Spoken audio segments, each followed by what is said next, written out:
Ever wanted to see 4 unibeams at once? Well, Marvel's Avengers Tachyon event launched today, and now you can do just that. So, let's discuss this first event in Marvel's Avengers.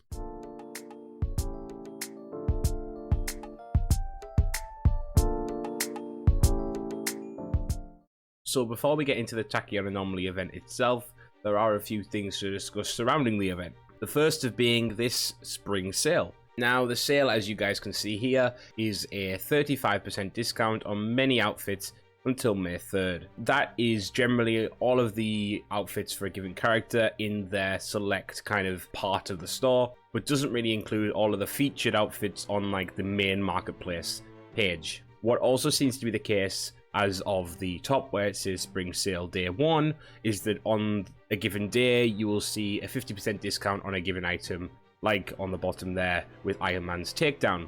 So each day it would probably be best to log in to be able to see what the given deal is on that day. Another interesting thing that has happened with this update is that they have released a free Hawkeye skin. As you guys can see here, it is called Counter Earth, and it's a riff on one we actually already have, and really just throws a bone to players who can't buy skins on the marketplace all the time. So yeah, those are a few little cosmetic updates, a few little things to look out for when you're loading into Marvel's Avengers across the event. So keep an eye out for those when you're logging in, guys. Now, as for the Temporal Assault event itself, we do have some information here that's kind of presented to you as you log in, giving a little bit of a synopsis as to why this is happening, what's going on, and the idea is that these are Avengers from different timelines converging due to AIM's tampering with Tachyons. It obviously lets you know then that that affects the gameplay in terms of how many characters you can have. You can have 4 of a given character, or you can have 2 of a given character and then, you know, 2 others, or, you know, any kind of combination, really. Then it gives some guidance as to what you might need to activate this event or otherwise start this event, just reminding people that you need to go through the completion of Shield Substation 0, and letting you know as well that you will get that epic nameplate that is shown there on the right hand side when you participate in the event. That's pretty much it in terms of information for this event. It's a fairly light, fairly straightforward event.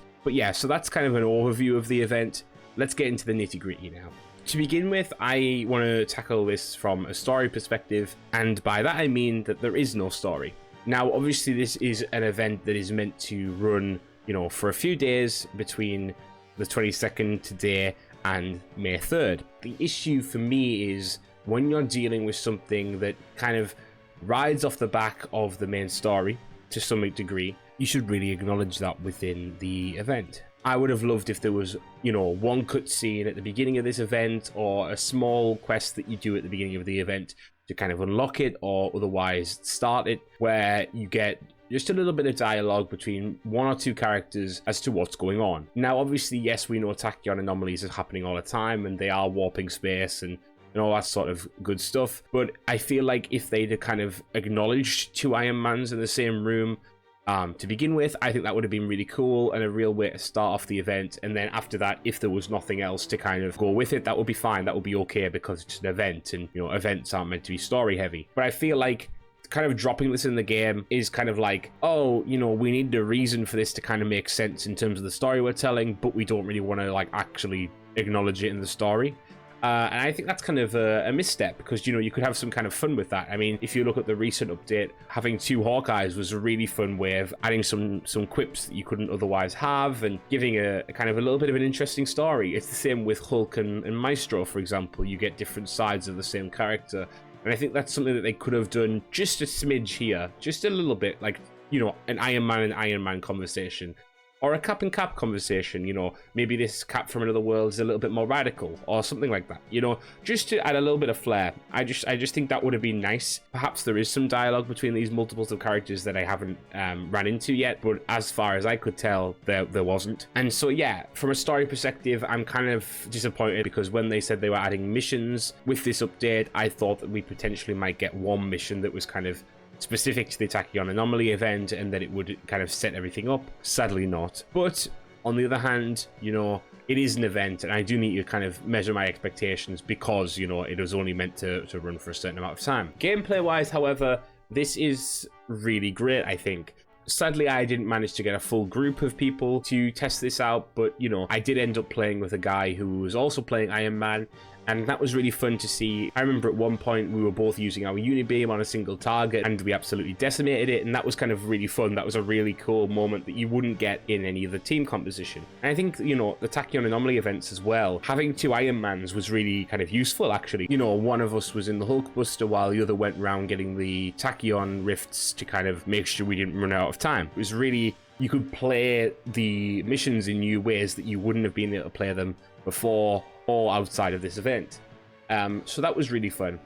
I think, you know, the way that they're kind of trying to diversify getting rewards as well is great. You know, the fact that you get some cosmetic stuff from this, but also you get some gear that you otherwise wouldn't get outside of higher end content is really interesting. And it's also nice to see some missions being reused in the Tachyon format. As far as I recall, Tachyon missions were mainly in rural areas before, but it was really nice to kind of go through a city for a Tachyon mission this time. But what I would have liked to see, though, is like something kind of interesting where you have like a Tachyon villain sector or something like that. I think that could be really interesting to like have a kind of clock against a villain or something akin to that. That would be kind of, you know, more frantic, more enjoyable in that sense. But it was obviously nice to get some kind of new mission or new type of an old mission in this way. But yeah, guys, I mean, this update is fairly straightforward. I would kind of dub it as superficial but fun anyway. And I think that's kind of where I imagine a lot of people will end up standing with it. You know, it is very fun to be able to play with other Iron Mans, other Caps, other Hulks. But when it doesn't really add much to the overall experience of the game, other than, you know, a few fun little combos that you can do, like 4 Gamma Slams or, you know, stuff like that, you know, that wears off fairly quickly. I'm excited to see what they're doing next, because the Red Room content that we're meant to be getting next month is apparently also potentially an event. I'm not 100%. It was kind of suggested on one of the Crystal Dynamics streams that it might be. If that is the case, I'm wondering again how much is story versus how much is gameplay, and whether that gameplay is altogether new or kind of very much rehashed of what we already have. I know it is a very much a different take than the Tachyon event, because it does have, you know, the introduction of Yelena Belova and a few other pieces, but I'm kind of concerned. I'll be honest. If these events are only going to be very superficial going forward, I would prefer just a little bit of a kind of tie into what's going on narratively.